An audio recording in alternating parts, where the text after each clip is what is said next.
Chag Sameach, Shana Tova. Well, the fall high holidays begin with Rosh Hashanah, proceed to Yom Kippur, and then moves into Sukkot, which lasts for a full 7 days. Yippee! Sukkot is one of 3 pilgrimage festivals or appointed times, which the Bible tells us that the people of God will meet with Him, kind of like a doctor's appointment, only much more important. The pilgrimage part comes from the command that the Israelites make a pilgrimage to the temple in Jerusalem on these festivals. But the festival of Sukkot has its origins in customs mentioned in the Bible long before the temple was built in Jerusalem. Because we read in Exodus chapter 23, verse 16, we see the first reference to a harvest festival. Also, you shall keep the feast of the harvest of the first fruits of your labors from what you sow in the field, also the feast of the ingathering at the end of the year when you gather in the fruit of your labors from the field. So there is a very old tradition that this festival is associated with the time of the fall harvest. Thus, there are customs related to this, including the waving of the 4 species of plants native to the land of Israel in the 4 directions of the compass in order to bless the land. Then in Leviticus chapter 23, verses 40 to 43, the Bible gets a little bit more specific with instructions about how to celebrate this feast, saying, "Now on the first day you shall take for yourselves the foliage of beautiful trees, palm branches, and branches of trees with thick branches and willows of the brook, and you shall rejoice before the Lord your God for 7 days. So you shall celebrate it as a feast to the Lord for 7 days in the year. It shall be a permanent statute throughout your generations. You shall celebrate in the 7th month. You shall live in booths," or Sukkot, "for 7 days. All the native born in Israel shall live in booths, so that your generations may know that I had the sons of Israel live in booths," or Sukkot, "when I brought them out of the land of Egypt. I am the Lord your God." Now this we see that Sukkot is not only meant to be an occasion for giving thanks to God for the fall harvest, but it is also known as the Feast of Tabernacles or the Feast of Booths, or I say again, the Feast of Sukkot, because it is at this festival that the children of Israel are commanded to build temporary, flimsy structures in order to commemorate the tents they lived in during the Exodus from Egypt, kind of like the tent I was in during the Israeli army. There is also a spiritual meaning to these structures, as they are meant to remind us that this world we live in and even our physical bodies are temporary shadows of the spiritual world, which is our real home and where we spend eternity following the end of our physical lives. I'll never forget when we had Derek Prince share at our Feast of Tabernacles in Jerusalem many years ago, the year before he passed on, that he said, "I'm just on a journey passing through." Well, that's the same for all of us. The first day of Sukkot is the 15th day of the month of Tishrei on the Hebrew calendar, which is a lunar calendar, and thus every year it is out of sync with the Gregorian calendar, which is based on the movements of the sun. This first day of the festival is celebrated in a similar way to the weekly Shabbat Sabbath and is then followed by several days called Chol HaMoed, during which some work is permitted, but in Israel most government offices and many businesses are closed or operating at reduced hours in order to give their workers a break. Now, I want to talk for a moment about the Sukkah itself, because this is one of the fun things that even secular Israelis do at this time of year. The Sukkah, which is singular, should have a frame built out of things like scrap lumber with walls made out of canvas or plastic sheeting. Kits including metal frame pieces and form-fitting plastic sheeting custom built for the purpose are available at many stores, and that's what many people have here, as lumber is somewhat expensive here in Israel since few homes are built out of wood here. Now, sometimes one wall of the Sukkah is left completely open, but usually there's a small door in an otherwise enclosed 4th wall. Sometimes one wall of the Sukkah is left completely open, but usually there's a small door in an otherwise enclosed 4th wall, the 4th dimension. The roof is built by laying more pieces of wood across the top of the frame and laying palm branches over them. For those who don't have palm branches, well, you can use my little palm branches here. But anyways, bamboo mats are available at many stores. Zip ties are the preferred method of holding everything together, as they are sturdy enough to serve their purpose for a couple of weeks and cheap enough to cut off and throw out when Sukkot is over and it's time to put everything away until next year, as we do.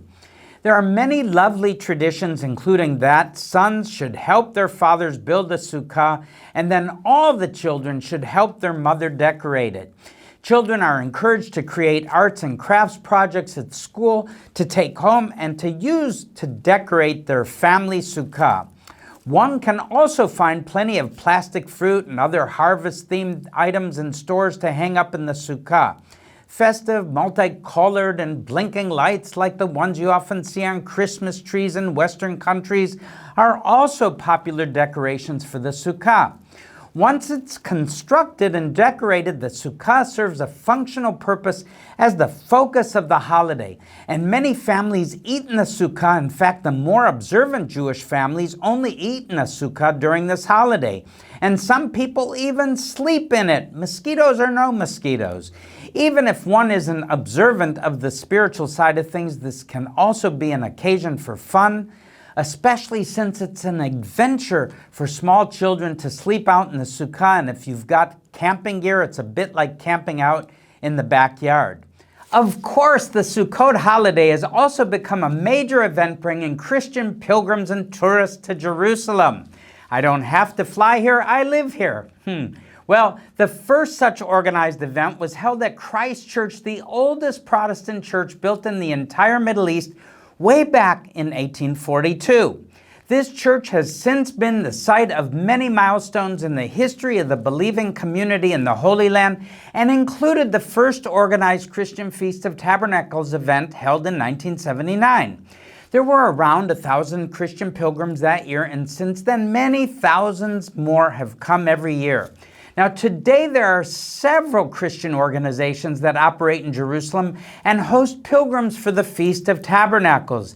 The Israeli Ministry of Tourism gratefully acknowledges this as the largest single event drawing Christian tourists to this country. Now, this Christian celebration of the Feast of Tabernacles was born out of the prophecy in Zechariah chapter 14, verses 16 to 20, which says, "Then it will come about that any who are left of all the nations that came against Jerusalem will go up from year to year to worship the King, the Lord of armies, Adonai Tzevaot, and to celebrate the Feast of Booths.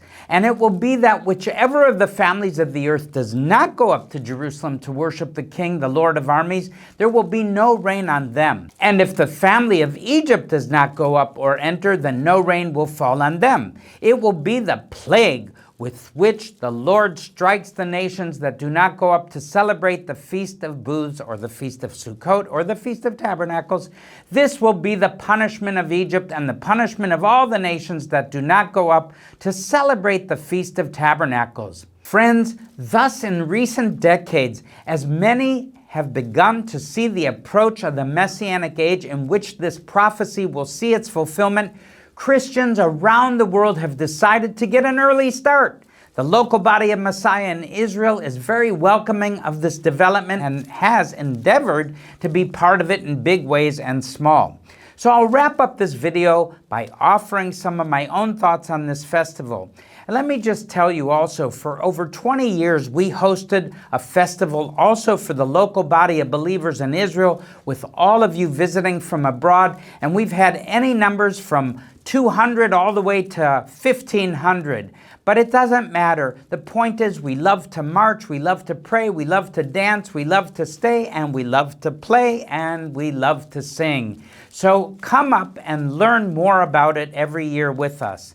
To start off with, it's not just an occasion to take some paid vacation time from work, build a flimsy frame structure and decorate it with the kids, although it is certainly that for many Israelis. It's also not just a time to come to Jerusalem, stay in a nice hotel, pay a lot of money, eat falafel, and hear some interesting teaching messages from rock star pastors, although it has become that for many Christians. Sukkot is, as I have said before, one of the appointed times mentioned in the Bible when God's people are scheduled to meet with Him.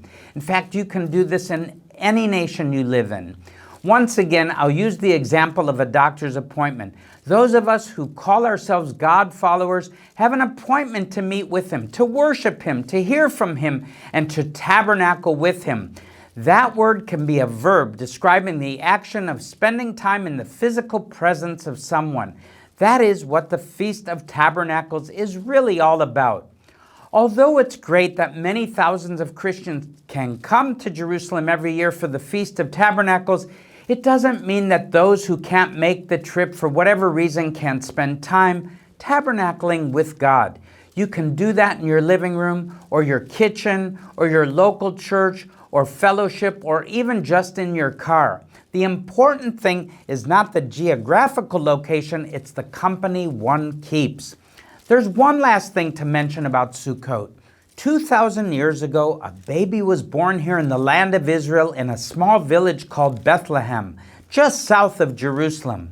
This baby, Yeshua, was divine in nature but had made the decision to come to this physical earth to tabernacle with the human race that He had created. In order to save us from the consequences of the sinful nature we all inherited from our original parents, Adam and Eve.